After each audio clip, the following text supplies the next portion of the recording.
लेकिन मुझे खुशी नहीं होती, मुझे आश्चर्य होता है कि हिंदुस्तान नाम जो सुना है आपने वो हिंदुस्तान था, तो हिंदुस्तान में कहीं जाकर एक ऐसी संगोष्ठी होगी, एक ऐसा संगठन बनाना पड़ेगा जिसका नाम रखना पड़ेगा हिंदू रक्षा। यदि हृदय में हिंदू आत्मा है तो झकझोर देगी आपकी आत्मा सोचकर। इसके कारणों पर नहीं जाएंगे, लेकिन ये सोचनीय और विचारणीय विषय है कि हम हिंदू होते हुए भी वास्तव में हिंदू कहने में शर्म का बोध क्यों करते हैं। क्योंकि आप हिंदू हैं तो ऐसा कौन सा लक्षण है जो आपके अंदर दिखता। यदि मान लीजिए हम चले जाते हैं वहीं उसी पहलगाम की उसी घटना उसी क्षेत्र में आप भी खड़े हैं, मैं भी खड़ी हूं, यदि वो मुस्लिम आक्रांता वो मुस्लिम आतंकवादी यदि ये बोलते कि कलमा नहीं वेद का एक मंत्र पढ़ दो तो मैं जान जाऊंगा कि तुम हिंदू हो, तो क्या हम वेद का वो मंत्र पढ़ पाते?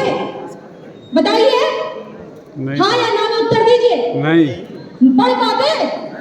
जब तेज बोलिए, नहीं पढ़ पाते। तो भी हमारा हनन हो जाता, तो हम किस बात पर बेबाक। आप पूरे वस्त्र से तो हम हिंदू बन जाते हैं, लेकिन आत्मा से क्या हम हिंदू हैं? हमें अपनी वैदिक पुस्तकों को आप मैं दावे के साथ कहती हूँ कि 99% व्यक्तियों के यहाँ हमारी नमन करने वाली हमारी स्रोत वो वेद, वो 4 वेद आपके यहाँ नहीं होंगे।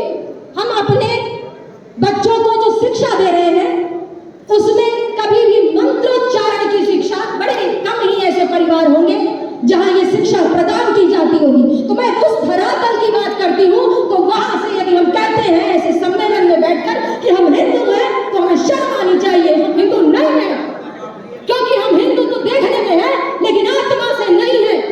और यही कारण है कि आज हिंदुस्तान में हमारे आदरणीय अध्यक्ष जी को ऐसी भावना आई कि विश्व हिंदू रक्षा परिषद का गठन करना पड़ा। मैं क्षमा चाहती हूं आप सभी को, आप में से कई मेरे से बड़े हैं, क्षमा चाहती हूं ये सब बोला मैंने, लेकिन मेरी आत्मा धिक्कार नहीं थी मुझे। मैं बड़ी देर से ये कहना चाह रही थी कि हिंदू होना, कहना तो अलग है, हिंदू होना आवश्यक है।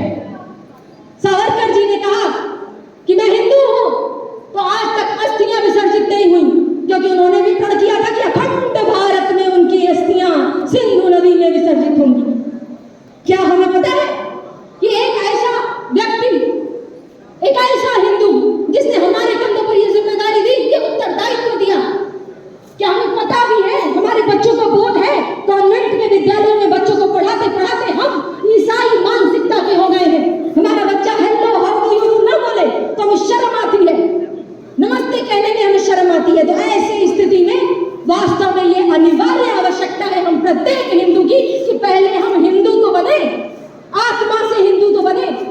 तो निश्चित रूप से मानिए जो हमारे संत महाराज जी ने इतना सारा आपको ज्ञान दिया, मैं क्या बोलूंगी, मैं तो बड़ी अल्प बुद्धि हूं, लेकिन इतना तो मैं जानती हूं कि हिंदू होना आवश्यकता है।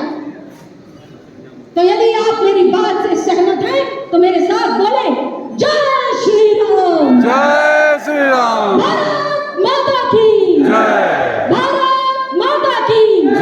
बड़ा सुखद है पूरे विश्व में Germany is the father, America is the father. माताओं का सम्मान तो हमारे देश ने सिखाया। इस विश्व में हिंदुस्तान में जो भी कुछ संस्कार से पूर्ण है या जो भी जिस भी चीज से हिंदुस्तान पूरे विश्व में माना जाता है वो हमारे सनातन धर्म की देन है।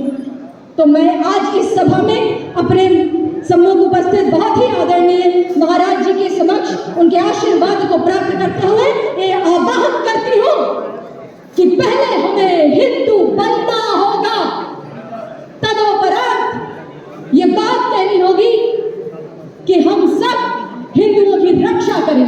हिंदू बनने की अनिवार्यता यही है कि अपने शास्त्र उठाएं, अपनी पुस्तकें उठाएं, लाल कपड़े में लपेट कर जो रामायण रख दी है ना, वाल्मीकि रामायण, वो उठाएं, ऋग्वेद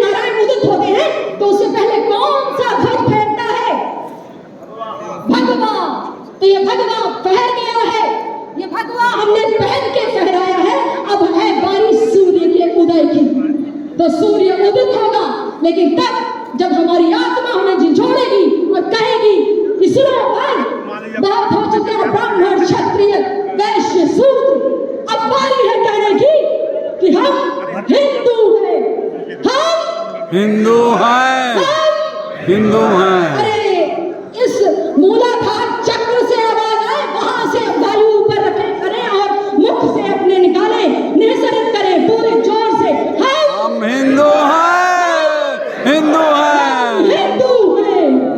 बड़े गर्व के साथ कहें कि हम हिंदू हैं।